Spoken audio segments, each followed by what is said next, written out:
If you were going to make a sweet treat, what would be one ingredient that you would never even consider adding? Oh, oh, eggplant. Oh, well, today's recipe is going to absolutely blow your mind, and hopefully, it won't make you also blow chunks. So it does have eggplant in it. Well,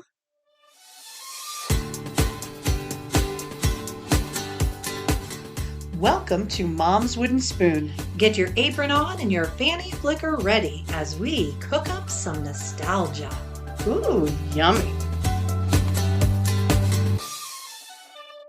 Well, Carrie, today's recipe, I think, is going to be the craziest one we have ever made. I could not agree with you more. I know. This is cringe. It is so cringe that I am actually going to be scared to try it. Really? Yeah. Okay, so I don't know that I have fear, but I will say I have a deep hesitation. Absolutely. Yeah. Yeah. Well, the weird thing is, I found this cookbook, which Mhm. it's not a Mary's Memo. Okay. I found the cookbook in a thrift store in Dawsonville, Georgia. Oh, okay. Yeah, and I was looking through it, and the picture on the front looked really 70s, so Nice. it drew me to it. And it then said the title is called Back to the Farm with Beef. Oh, all right. Yeah, That's cool. I thought, okay, that sounds really neat. But then it said by the Buckeye Cowbells. Oh. And I thought, Buckeye? Wait, I'm in Georgia. Buckeyes are from Ohio. Could this be an Ohio cookbook? And I looked through, and yes, indeed it is. How cool is that? Yes, apparently the Buckeye Cowbells, they are an auxiliary of the Ohio Cattlemen's Association. So it's the girl version of the Cattlemen's Association? Well, now it is, but back in the day, they were basically the wives of the farmers. Okay. And they were there to be of assistance to and to work alongside. Sure. And so, I mean, they still exist today, but they're not called the cowbells anymore. They're called the Ohio Cattle Women. Sure, of course. Right.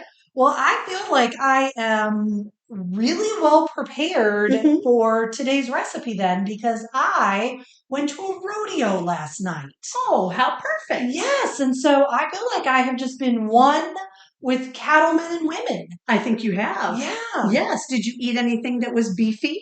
I had a funnel cake. That was not beefy at all. No. And what we're making today shouldn't be beefy at all either, Carrie. Interesting. So it's not loaded French fries, one of my faves. Ooh, it is not. It's not a beef roast. I mean, this recipe book had lots of delicious beef recipes. Yeah. Which I was really excited to try, but not this one. Today, in honor of National Chocolate Brownie Day, we're making delicious beef brownies. Huh. Yeah. So now you all can sit in our hesitation. Beef brownies. So literally, we are going to put beef into brownies. We are indeed. So here's hoping that the power of chocolate prevails. Oh, here's hoping. I don't feel like there's enough chocolate in the world to prevail. Yeah. Yeah. Okay, speaking of chocolate, Yeah. I need to back up just a little bit. Okay. All right, so you mentioned that we are today in celebration of National Chocolate Brownie Day, Yep. which leads me to the question, is there a brownie that is not chocolate? Oh. Is that not just redundant and repetitive? Well, there are. Oh, but they're called blondies. They are indeed. If it's Oh. chocolate, it's a brownie. If That's it's not right. chocolate, it's a blondie. So that is redundant, I suppose. And repetitive. And repetitive. Uh-huh. Wow. Yeah. Yeah. So just Happy National Brownie Day. I think that sounds so much better. And it's correct. And it is not Happy National Beef Brownie Day. It is not. I mean, talk about putting a new and interesting spin. Ooh, new and interesting in 1973 when this recipe book came out. Oh my gosh. I feel like everybody needs to be prepared to celebrate National Chocolate Brownie Day. Yes. With some beef brownies to their poor, unsuspecting families. Ooh. It's good for them.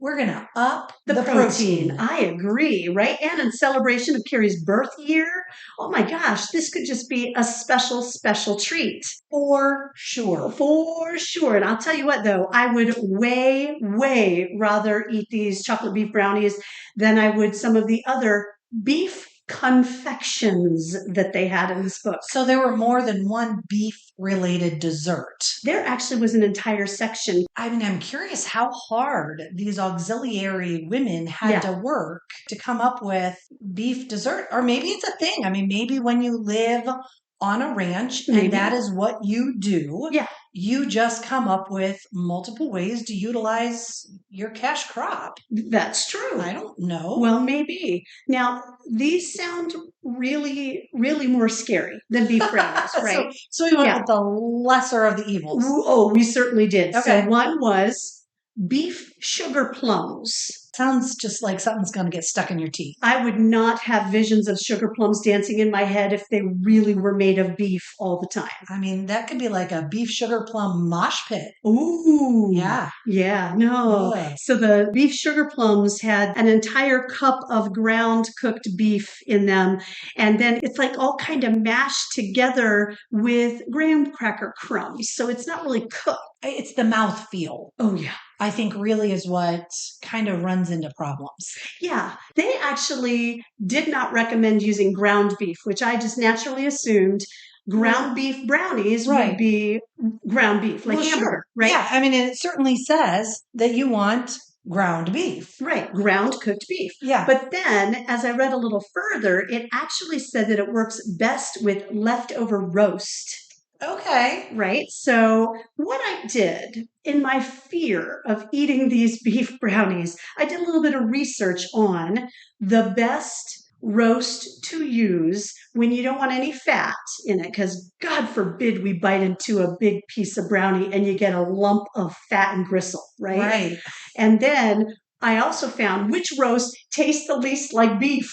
Isn't that funny? The least beefy flavor, right? And so I'm doing all this research and I'm thinking, oh my gosh, I have to tell our listening audience which would be the best beef roast to use. Well, because we all know they're going to rush right out and make these. That's exactly what then I thought. This is what just the heck? guidance. Right. Yeah. Why would I tell people this? Because nobody cares, because nobody's making this. I feel like you've totally misjudged our listening audience. Really? You guys might? Okay, well then I suggest you get a rump roast. I cut a portion off of it. I cooked it in the crock pot till it was tender. Then when it was cool, I cut it into cubes. I froze the cubes for 20 minutes, and then I ground those bad boys in my food processor. Okay. All right, so thinking of the 70s. Yeah. Definitely we have seen that reusing and recycling and having second meals from your original meal, huge. Right. Certainly something that they were very focused on. Yes. So I can see as a cowbell that we are having a beef heavy diet living on the ranch. And so you have pot roast and you are really sick of leftover pot roast. Right. And third day pot roast. Yep. And so you as a creative woman are like, all right, what else can we do with this beef? And you're like, well, let's freeze it, grind it up, and throw it in some brownies. Let's turn it into brownies. And you know, by the time I round it up, it really is very, very fine. It looks like chocolate, little tiny chocolate pieces. And then you get a whiff. Oh. And you want to gag because it does not smell like chocolate. Not even a little. Not even a little. No, even though I chose the beef roast that was supposed to be the least beefy. Yeah. Okay. Well, and I thought I would share that I looked up to see, is this a recipe that is popular enough that it has made it into the interwebs? And one person. I found people that made brownies and made them into the shapes of like steak. Oh my gosh. Which in hindsight would really be hilarious. Like I feel like we missed out on an opportunity. Oh shoot, to take the beef brownies, turn them into steak looking like things. Yes. That would have been hilarious. That would have been very funny. But nonetheless, here we are. So there's one recipe and there was, well, two differences between that recipe and this recipe. Okay. That recipe used oil instead of shortening. Which I'm scooping up right now. Yes, which again makes sense if I'm living in a beef world. Shortening is, and it probably was more lard, really. Originally, probably. Than shortening. And they had a full cup of beef in their recipe, whereas we have half a cup. Thank goodness. So all I'm saying is we're the kinder, gentler option of the two recipes. We are. So you could just scour the interwebs and pull off the beef brownie recipe you find there. You could indeed. Yep. Just shoot on over to Mom's Wooden Spoon. Yeah. And here we have one waiting for you. Right. We do not use beef tallow one bit. We're using the good old Crisco. Yes. Right. And the Crisco gets melted in a pot with the baker's chocolate. Which, really I think is kind of nice because I think that's going to make the chocolate super smooth. Yes. And really incorporate it well into our brownies. Pretty easy to mix, I think. Now, our issue was the fact that it said only 2 squares of unsweetened chocolate. And when we opened up this unsweetened baker's chocolate, the squares they're not squares, they are rectangles, the size of the little rectangles of a Hershey chocolate bar. Yeah, which one would think that we're going to need more than 2. Oh, one would really, really hope we'd use more than 2. Yeah. So we looked up several recipes because we want chocolate to hide the beef. That's really kind of the key. Yeah. So we looked up several recipes, and I think we've come to the conclusion that a half of a bar of the baker's chocolate will be about what they were looking for. I think we went with 2 ounces, if I recall. Yep. And a bar is 4 ounces. Yes. And that was thank you to our one online beef chocolate recipe. Yes. Yep. Okay. So while Kristen is preparing to do some shortening chocolate melt, I am going to put the other ingredients all together and beat it. Okay. Nobody deserved that. Nope. So sorry. All right. So let me get the chocolate in here. We're going to melt away. Okay, Kristen, so are you like gooey brownie fan, cakey brownie fan? Like what's your magic mixture for a brownie? I love ooey gooey and for the edges to be kind of crispy chewy. Okay, so my husband only likes the innards. He wants nothing to do with the outers. And so it works very well in our relationship. Well, that's really good because you like the crispy crunchity outside. Very much. Yeah. So I did look, because I did not know this, that less mixing makes for fudgier brownies. Really? Which makes sense. The less air you're putting into the mixture, the gooier it's going to be.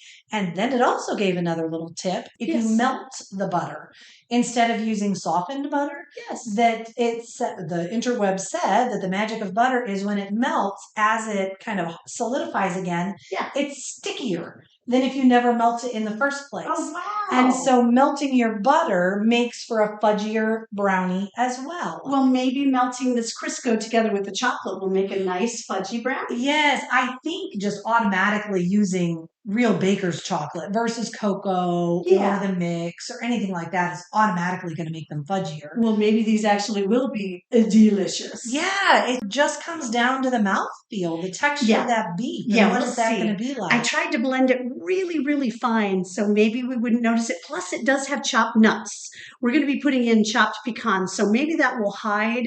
I'm not usually a nuts in my brownies kind of girl. Yeah. And they usually put walnuts in, which I find to be bitter and yuck. Yes. But I do find that I have a love of the pecan. Oh, yeah. And so maybe that's going to be the saving grace is the nuts because it's going to hide that meat texture. I'm hoping. Was that a chopped pecan or a chunk of beef? Yeah. It must have been chopped pecan because the beef would, make me gag. I think that's what I'm going to tell myself. What am I chewing? It must be a pecan. Yeah. I think that's kind of key. Right. So now here's the trick. It says that you have to melt the shortening in chocolate and then cool.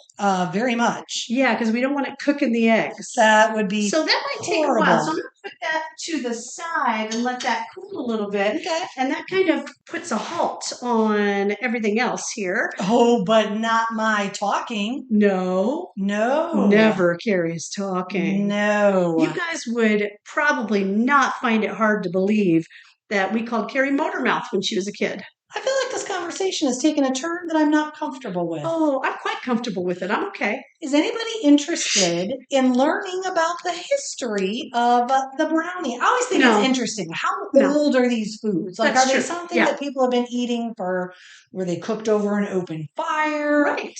What? So the story I think is kind of interesting. There was a World's Fair in Chicago, and a group at the World's Fair asked the people that worked at the Palmer Hotel. I don't even know if that still exists. 1893. Ooh, 1893. They asked them to create a confection that would be delicious, easy to eat with your fingers, and something that people had never tried before. Ooh, okay. And so the story goes that these chefs came up with the brownie. You didn't have to use a fork. You could just pick it up, and it was all to be sold at the Woman's Pavilion. Oh, neat. You could get your little boxed lunch, and they did include walnuts in their first brownie. That was really their only mistake. And an apricot glaze on top. Oh, interesting. Yeah, I think that was kind of odd. I don't know about you all. I'm not a fan of a frosted brownie. Really? They sell them at the grocery store all the time, like cream cheese frosting. They look beautiful. I don't want icing on my brownie. I just want chewy, gooey brownie goodness. Do you have strong feelings about the topping of your brownie? Nope, I like a brownie any which way I can get one. Now, Kristen has a recipe of all brownie recipes. Oh, yes, I do. And it does have a topping, and that is A-okay with me. Yes. Now, this recipe is from the early 90s. Okay. I think I got it in 1993. And at first you said the early 90s, and I'm like, because that's so far away. Oh, yeah. But it is. Well, 20 years after this beef brownie recipe came out. Yeah, but 30 years ago. I know. Anyway, this brownie of mine is delicious. You make a homemade brownie. You don't use a box. And no beef. Thank goodness, right? And it is a cream de menthe brownie.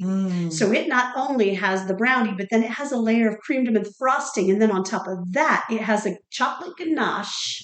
I love them. Do you? The brownie is super chocolatey. Yeah. It is fudgy, very fudgy. Yep. And chocolatey, so chocolatey. And then the freshness of the mint, and then that little extra chocolate. So good. Oh my gosh, they are so good. You can only eat little teeny tiny squares. They're so rich. Because they are so, those are some of my most favorite brownies of all time. Why, thank you. Well, I mean, they should be rich. I think you use over a pound of butter in those. Wow. With the brownie itself, and then with the frosting, and then the ganache. Oh my gosh, it is a ton of butter, but they're very, very good. Yeah, very chocolatey. Yes, yes. I wonder if they're similar. You said the brownies are fudgy. I wonder if they're similar to the beef candy in this recipe book, which as I'm reading it, I'm like, ooh, that sounds to me like fudge. Okay, I was going to say, is it chocolatey? But you know what? It's not chocolate. But it sounds, when I looked up like what you would do with those ingredients, white sugar, brown sugar, milk, and then you have to cook it to a certain amount of degrees on a candy thermometer. When I looked all that up, it was like a fudge. But no chocolate. My first thought was like a taffy. I don't know why. Oh, good God. Ground beef taffy. Okay, so are there nuts in this recipe too? Yeah, walnut's your favorite. Okay. Well, but again, because I'm thinking that it helps with the mouthfeel. Hides the mouthfeel. Yeah. So 1973, you could have beef candy, beef sugar plums, or delicious beef brownies. Ugh, So 1973, Carrie, you could buy a gallon of gas for 40 cents. Wow. I remember when I was driving. Yeah. So let's see. That's the math. 73, 83, 89. So about 89, it was 99 cents. Really? Yeah, because that was outrageous. Wow. The fact that you remember that. Yeah. Well, it's because right around that time, so maybe not when I was 16, maybe until I was 18, it went over $1 for the first time. And I remember thinking, well, it's never going to go back under $1. And it did. It went back to 99 cents for a while. But yeah, I do remember. Wow. Gosh, I mean, there is nothing like being old enough to say, I remember when the cost of gas was 2 digits. No kidding. Yep. Crazy. Yeah, that is. Boy, how I wish it was back to that today. Oh my gosh. Don't we all? Yep. So some of the other cool prices from 1973, first class stamp, which we really don't use stamps very often anymore. Let me see. 73, 2 cents. Oh, you a little underestimated that. It was 8 cents. Oh, okay. Yep. How about a dozen eggs? Oh, man. 75 cents. A little overestimated, 69 cents. Okay. Boy, I'm not sure how well Carrie would have done. On The Price is Right? I was going to say, stink. The Price is Right. Oh, I'm the worst. Yeah, that's so funny. No. You guys know I love to watch the old Bob Barker, whom we also lost recently. Yes. Good grief. You feel old when you are losing all these icons of your childhood. Yes. You Yeah. really feel old. But, I love watching that. And I love trying to guess what the prices on that grocery game would have been in the 70s when they were playing it. And Right. I'm terrible at it. Oh, of course. One of the cheapest things was rice-a-roni. Oh, Yeah. who knew? Super Well, cheap. I remember watching it, back in the 70s. Yeah. And the prices were California prices. Oh. And they were always so much higher than I expected things to be. Right. Because the cost was more expensive there. Interesting. And so I learned that I just had to guess and then add 50 cents to whatever. Oh, that's so funny. Yeah, in order to be even close. Because what I thought it cost in Midwest Ohio, not what it cost in California. That's so true. Now, would you have had that wherewithal as you're lying there with your saltines and your Campbell's soup and your Sprite, sick home from school, thinking, I need to add 50 cents to all of these because it's California prices? Yeah, I wanted to win. Oh. Even though you were sick? So sick. Home from school. In my bed. Yeah. No. On the couch. On the couch. Yeah. Sitting up, being thrilled I had no homework. I know, right? Those were the days. Those were the days. Mm-hmm. Oh, yeah. So I got to thinking, brownies. Mm-hmm. I wondered what else is called a brownie. Oh, I know something that's called a brownie. Yeah, I did not know this. What? So there's a Scottish elf known as a brownie or a brownie. A brownie. It's kind of like the magic blue fairy, which was Kristen's brownie. That's right. Or me, hard done to me. Hard done to Carrie, yeah. Had I had brown pajamas, maybe I would have been the magic brown fairy. But instead, I had blue pajamas. Yep. And I was the magic blue fairy. That's right. And I would do my Kristen's bidding until I was used and abused. Yep. So that's what the brownie would do. They lived out in the barn. Oh. And they would come in and clean and do things. You were supposed to leave them a bowl of milk. Oh, nice. And apparently they were easily offended. Oh, and so have to be careful with the brownies. You did have to be careful to not offend your brownie because they'd move on. Oh, you don't want that, man. Yeah. I know. When I lost Magic Blue Fairy, I did not like that. I had to make my own daggone bed. No, don't take off the brownie. Nobody wanted to hear Magic Blue Fairy whisper in your ear that Magic Blue Fairy's mad at you. No, that was sad. Right. So I get it about not taking off the brownie. Yeah. Well, so I'm reading this and I'm like, oh, that's really cool. Yeah.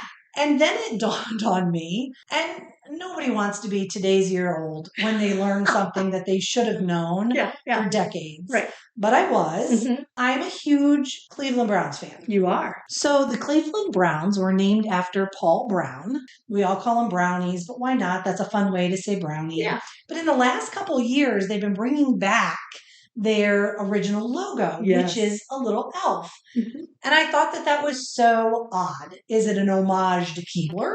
Oh. Why do we have an elf for the Browns? Does the brownie do a throwdown with Snap, Crackle, and Pop? That's what I want to know. Who comes out the winner? I'm guessing Snap, Crackle, and Pop because the brownie would get offended and be out. Oh, that's true. Yeah. But yeah, so I was days old when I realized that little elf, a brownie, is the mascot for the Cleveland Browns. Yes. For a reason. You know what? I knew about the Cleveland Browns brownie. Yeah. I don't know how because I'm not into sports at all. But I had no idea it was a little Scottish elf. Yeah. So cool. Yeah, because I'm an idiot. That I just figured that out. You don't have to feel dumb. Thank you. Sure. So moving on. I don't think we should move on. No? I want to sit in this moment. Oh. Because we spend a lot of time where Kristen recommends that I do feel dumb.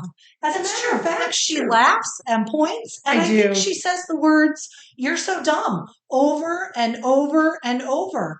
I do not. What? Yeah, that's definitely my memory of it. For sure. You big old dummy. No, I do not do that. All the time. No. We have audio footage. Proof. Audio proof. Of you not doing that. Calling me dumb and pointing and laughing with your large gesticulations. I don't remember it that way. Okay, so guys, I'm wondering if the chocolate is cool enough to put in. What do you think, Care? I feel like we need to move on. I really feel like we need to move on. These brownies are never going to get done. All right, let me stir this egg and sugar mixture, and then we will add it up? Yeah, so zip it. Zip it. Okay, so our next step is to sift together the flour and the baking powder. Okay, Kristen. Yeah. So, as I mentioned, there's an elf that's a brownie. Mm-hmm. There's a delightful delectable that is a brownie. That's right. Did you in elementary school ever belong to the brownies? I did belong to the brownies. Did you? So Yeah. it turns out there's only a couple years in there in which you are a brownie. Yes. If you join Girl Scouts in kindergarten, you're something, I don't know what it is, and then you become a brownie, and then the name changes to the next stage. Yeah. I never made it out of brownies. How'd you do? No, I never made it out of brownies either. But I do remember one specific arts and crafts activity that we did in brownies, and it was a Mother's Day gift. Was it chocolate brownies? Ooh, no, it wasn't. Oh. It was just what our mother needed who didn't like to cook, a recipe card holder. Ooh, lovingly painted by yours truly. It was not painted. It was really interesting. You took one of those little Dixie cups that are in the bathroom, those little teeny tiny ones, and we poured plaster of Paris into it. Okay. And as the plaster of Paris was beginning to set, we stuck a clothespin upside down in it so that you could pinch one side of it and it would open up and hold your card. That's pretty ingenious. I know, right? And then we were all given fake flowers to stick down the top of the plaster of Paris. So it was a delightful fake flower, just raw plaster of Paris card holder. You didn't paint the plaster of Paris? No, it was just the white. Or maybe I quit brownies before we finished them and I just took it home. I don't know. That's true. I didn't make it through brownies either. I remember that we did a lot of peanut butter, and jelly in brownies. Fun. It turns out that there's a brownies song. Oh. And after listening to it online, I remember it. Really? Yeah, it's something about a smile. It's like I've got this in my pocket. I know just what to do. Oh, I don't know. I'll slap it on my face and then I'll hit you too. I don't think that's how it went. But I can't imagine. Yeah, there's a little brownie song, and as they were singing it, it's all about the smile. And I think it was a thing. Like, I think before we left, we would sing every day, we would sing the little, every meeting, we'd sing the little brownie Well, I'll song. tell you what, if any of our listeners were brownies and you know that song by heart and you call us or you go on our website and sing it. Oh my gosh, please do. Yeah, we'll put you online. We'll put you on the daggone podcast because you are a good singer. I don't even care if you're a good singer. Get on there and sing the brownie song. Or sing the rendition you feel like it would be more appropriate. And you can give us your real name.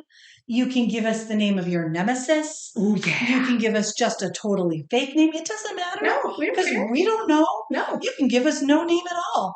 But, please call. That would be so fun. I think we've mentioned before, but at the very end of the podcast, after it's all over, we've been trying to add in a couple little funnies. Yeah. And that would be We wouldn't be able to add it to this one because you're listening to it now, but we could add your little brownie song somewhere else, that's for sure. Now, you don't call, you go to our website, and then it gives you an opportunity to make a little recording. Yep. Yeah. Oh, my gosh. So fun. So go ahead and do that, guys. That would be the best. Okay, Awesome. In the meantime, I've stirred the flour in. You have. And I'm going to add in the beef. The beef. There's no going back after this, y'all. It looks like old chocolate when it becomes kind of powdery looking on the outside. That's exactly how that looks. Well, I'm going to dig my measuring cup down into the chopped nuts bag, and that's going to be a little bit loud. So there we go. Half cup of chopped nuts. Don't inhale as you're mixing those brownies, Carrie. It does not smell good, y'all. Oh, Lordy. Okay. It'll be interesting to smell as it cooks. Oh. This is really kind of gaggy. Okay, well, let's talk about some other tasty treats so that you get your mind off of this. Let's talk about some yummy foods from 1973 to get your mind off of the beef. You know, the most popular tasty treat of 1973 was actually carrot cake. Delicious. Jell-O salad was super popular, 1973, of course. And what did they like to put in their Jell-O salad? Shredded carrots. Yeah. Was there just like a huge carrot crop? Maybe. Like, did they have like an epic carrot crop? Must have. Now, you are not going to be surprised by the next one. Cheese balls were super popular. Of course they were. We're talking about the nut-covered mixed cheese with cream cheese Yes, type of ball. not the kinds in the can. Yeah, the planters. With the super dangerous That's tub. right. So delicious cheese balls were super popular. 73 deviled eggs. Oh, well, they're still popular to me. I love me some deviled eggs. Who doesn't love a good... Okay, key. Yeah. What do you put in your deviled egg mixture before you put it back into the egg? I say you keep it simple, stupid. You got your mayo, a little squirt of mustard, and maybe salt and pepper, and that's about it. Amen, sister. So you don't do the relish. I do not. I want a smooth, creamy center. I don't want pickled chunks. No, sometimes I will actually put a little bit of relish in my egg salad, but definitely not in my deviled eggs. Yes, agreed. Yeah. I have a friend who makes herself egg salad sandwiches quite a bit. And as time has gone on, she's gotten lazy. Oh, no. So this is the new egg salad sandwich that she makes. She takes the egg, she slices it, she lays them on a piece of bread, she puts some mayo. Oh, my gosh. On the other side, slaps it. Voila! Egg salad. Nice. That's a hoot. Mm-hmm. I have it all mixed. I am trying so hard to not inhale it. I am truly nauseous. Wow. After smelling, like, Kristen's a little gaggy. I do tend to be a gaggy person. She very frequently will get going on something and the gag reflex kicks in. Oh, I don't ever do that. I did not anticipate this reaction. Wow. But that is a very appalling smell to me. Well, so I don't know if it still smells like that or not, because I am trying really hard to get none of it. Well, I am breathing through my mouth right now so as to not smell it. And I'm also trying to think of other things. So let's go back to 1973 again, because we know nostalgia makes us happy. And right now you're feeling yucko. My stomach could use some happy. That's right. And it's all about Carrie today, because 1973 was the year of her birth. Oh my gosh, this is the best podcast ever, people. This day is perfect. And so Carrie did not have one of the most popular names in 1973. Oh, I did not. And if I ever found something that was Carrie, it was never spelled the way my name was spelled. That's right. But do you think you might be able to guess what some of the most popular, let's start with girls' names, were in 1973? Susan. Oh, that's a great guess, but no. The top name in 1973 was Jennifer. Oh, I don't know any Jennifers. Really? I went to school with a lot of Jennifers. I was born in 70. Amy was super popular, 1973. Mm-hmm. Kimberly and Michelle. Interesting. Huh. No, my friends were like Emily, Jacqueline. Yeah, Jacqueline wasn't number one? I guess. Fancy that. That's a shocker right there. Now, the most popular name for boys in 1973 was the name that you were going to be named if you were a boy. And as a matter of fact, when our parents brought you home from the hospital, I said, where is, and then this boy's name, because we all thought you were going to be a boy. Yes. So do you know what it is? Yes, but I'm not going to tell you because I cannot currently think of it. Oh, she'd be named after our uncle. It was Michael. Michael. Apparently, she put up with me for a couple of days. Oh, she was perfectly lovely to this baby sister that she had. Yep. And after a few days, she's like, "This is cool, but when's Michael coming When's home? Michael coming home?" Yeah. I will tell you what, though. I thought Carrie was the cutest thing I had ever seen in my entire life. I was in love with her. I mean, have I mentioned this is the best day ever? I mean, we are coming up Carrie today, Coming guys. up Carrie. Okay, and some other super popular boys' names in 1973. Do you have any guesses? James. Yes, James was one of them. I had a crush on a Jimmy. Oh, that's right. Mm-hmm. Yes. David was really popular. Oh, yep. We knew David. Jason was popular. Okay. And Christopher. Oh, fantastic. Yeah. I know those names. Like I remember kids, but not so much with the girls' names. Do you know what's going to be so weird? It's already happening. Is that our names and the names that we are familiar with from people who grew up with us are becoming the old lady and old man names of this upcoming generation. Gen Z considers Jennifer like a name of an old lady. Like Edna would be. Or I'm trying to think of another. Edna, or what's another? Mildred. Yes. Is what I would see as an old lady name. But now, thankfully, we didn't have a popular name. So nobody's looking at Carrie going, oh, old lady. No, but like nobody is naming their kids Amy anymore. Right. You know, very few are naming their kids Robert or Bob anymore. Right. You know? Yeah, well, I guess that's probably normal. It It moves ebbs and around. flows. And actually, a lot of my nieces and nephews are naming their kids names which I considered old lady names from back in the day. And so it just comes back into fashion. That's kind of neat. It is. And as I was demonstrating, comes back into fashion, I was doing this gigantic windmill with my arms and nearly poked the raw batter of the brownie. She about flipped it right off the counter, Which, but not just bad. another day in the life. Yeah, Just another day in the life. I'm not sure that Gaggy McCarrie would have hated me flipping that onto the floor. You know, we started this whole podcast with Kristen being scared to death to taste these and me being hesitant. And I have to say, I don't want to taste them. Really? Like that smell. I don't mean to be all complainy, y'all, but that smell of that beef in that brownie mixture, as I was mixing it in, was appalling. Well, you know what's funny? It was so finely ground that I think some of the powder was kind of like coming up towards you, because as I'm smelling the batter in the pan right now, we haven't put it in the oven, I don't smell beef at all. Part of the joy of brownies is the house gets filled with just this lovely chocolate. What if it's chocolate tinged with beef? Ooh. How about if I pop this in the oven? Yeah. And then I want to show you some pictures. Oh, okay. Yeah. Well, that sounds great to me. So now I'm going to take you back in time, Carrie. Okay. Diddly-doo, diddly-doo, diddly-doo, diddly-doo. Oh my gosh, Wayne, Garth. I know. To 1973, when Carrie was born. Okay. Some of the most popular clothes. Ooh, fabulous. Now, onesies. For you, ha ha ha. So denim was really, really popular. Flare-legged. Oh, yeah, for denim. sure.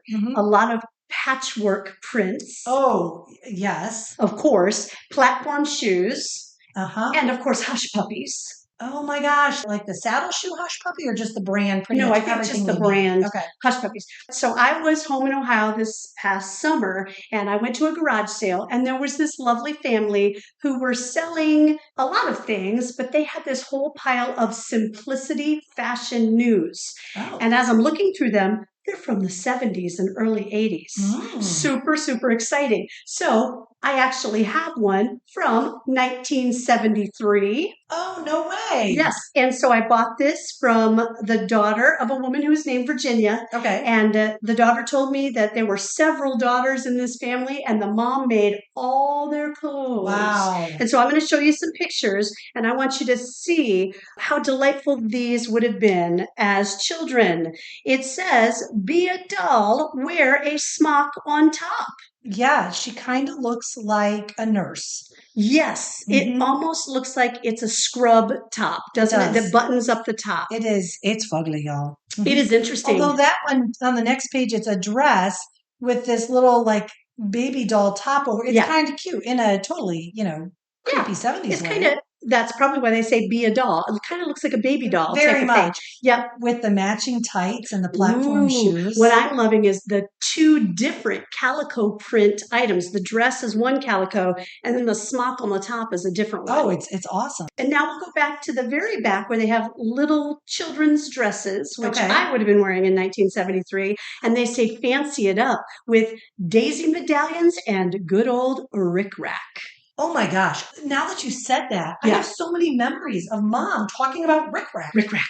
I mean, isn't that so funny? Rickrack was so popular in the 70s. It's that like a ribbon, but it zigzags up and down. Yeah, and it doesn't have to be in like straight line zigzag. It's kind of like a wavy. Yeah. Your bedspread in the 70s was patchwork quilt, and it had rickrack between the little patchwork pieces. And you would just sew it on. So like you'd sew a super plain dress. Yep. And then you would take this wiggly waggly rickrack and sew it on the outside. Yeah. So I'm going to put some pictures on our website for you guys so you can see some of that cool smock and rickrack.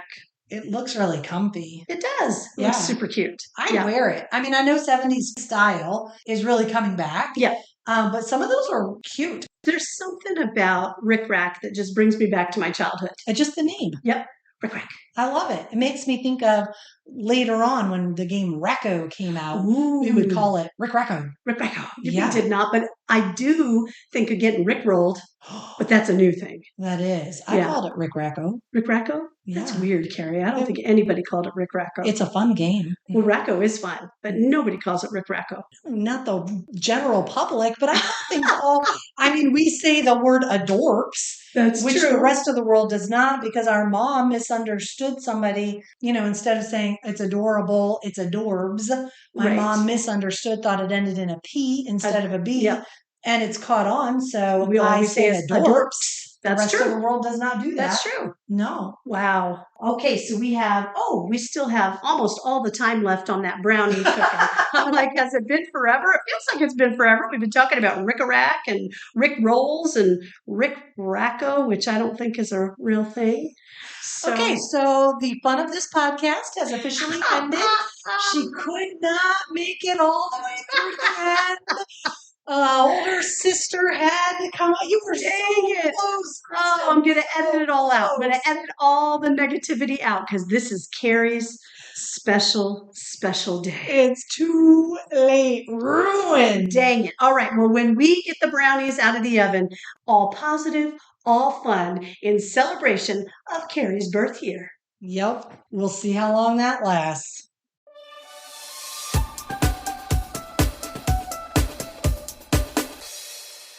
Well, Carrie, the brownies are done cooking. They've been cooling for a while.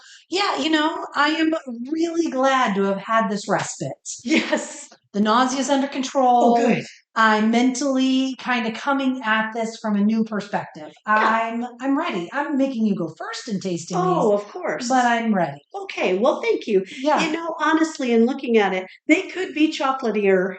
Oh, they're a funky, not brown enough color. No, they're kind of anemic looking, honestly. Yeah. Nobody's going to call these super fudge brownies. No doubt. No. Okay, so I'm digging in. I've got like a little end piece. It's got a little crunch. All right. We put some powdered sugar on the top. Now, I have a glass of water sitting next to me just in case all goes poorly. Kristen, so far, is shaking her head in lo and behold, this is not horrific, but I am reaching for my glass of water. So we'll wait and see what she has to say about this. Well, they taste like brownies. I mean, really fancy that. Now, I got a crunchy edge piece, and so I think that may have hidden any texture of the beef. But you go ahead and get a crunchy edge piece because I know you like that, and see what you think. And while you do that, I may try to go for a little bit You're softer. Going for again? I'm going to, because I'm dying to know if the texture of the beef is just hidden by the crunch. But the chocolate flavor is actually really good. And when you cut into the brownie, it looks chocolatey. It really looks like a chocolate cake, not like a deep, rich brownie. It's moist. They're okay. It's just okay? Yeah. I mean, even just as a brownie, I wouldn't make this recipe. It's not chocolatey enough. Mm-hmm. I don't know. They're just okay. Quite frankly, I think you could get a Duncan Hines box and be happier with the outcome than with this. Was a lot of time and energy to put into something. It was. I'm sorry, cowbells. Yeah. I will not be making this. I will not be, but I was not repulsed in the bite. And I think if you didn't tell anybody that there was ground up beef roast in that, you would never know in a million years. No, you would just think that they served you some not so great brownies. Yeah. They're a little too cakey. They are very cakey. Yep. And, I could tell there were little bits of beef in there, which made it almost seem like you did not blend the batter well enough and it was a little bit grainy. That is exactly what I was going to say. Mm-hmm. There was just a little grit. It's not salmon jello mold bad. No. But it's why. The recipe under it should be capital letters WHY exclamation point. Basically, yes. I mean, to take just a fabulous, delicious, chocolatey, gooey food and make it not so chocolatey, gritty, and cake-like. Yeah. So cowbells feel like maybe you have some better recipes in there. Yeah. Though not the meaty sugared plums. Oh, no. But I'm thinking maybe there's something else in there that might be a winner. But not this. But again, I am absolutely shocked that it was not repulsive and hurl-worthy. No, you are correct. Smelling the beef going into the batter was way worse than taking a bite. I did not taste beef at all. It was No. simply the texture. Yep. And they No. didn't smell like beef when they were in the oven. Right. Yeah. Okay, well, that's it for this episode. Thank goodness. And thank you for joining us. Now, don't forget to check out our blog on our website. Also, be sure to set your alarm for next week's episode, which will be released on December 18th. I do believe that this is going to be a tasty one, thank goodness, that will be perfect for winter mornings, afternoon, or even for dessert. You will be happy to know that there will be no beef and no brunch water in this recipe.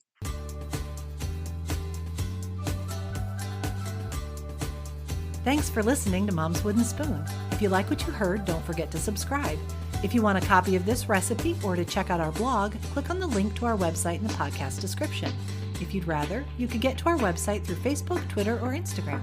Pick your poison. Don't say poison. We're making food.